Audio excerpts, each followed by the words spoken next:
Үй жағдайында қайсақтан құтылудың оңай жолы. Бас терісін қорғауынан, дұрыс күтім жасалмағаннан, яғни су сабының сәйкес келетінін таңдамағандықтан шаш қайсақтанады деген түсінік бар. Бұл болжамның да шындыққа жанасатын тұстары бар шығар, бірақ оның алдын алуға, мәселенің шешімін табуға әбден болады.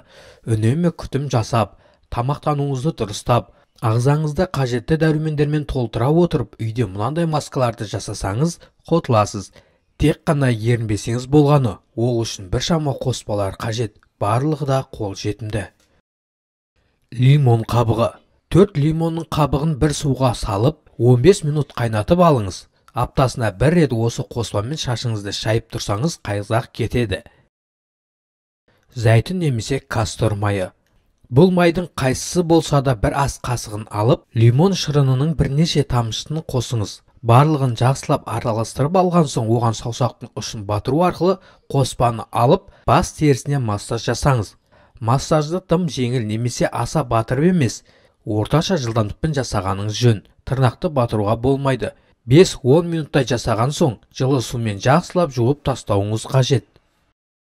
Жұмыртқа, айран, арақ. Бір жұмыртқаға жарты ас қасық арақ, жарты ас қасық айран қосып араластырып, осы қоспаны басыңызға жағасыз. Мұны 2 күнде бір рет жасап тұрсаңыз болады.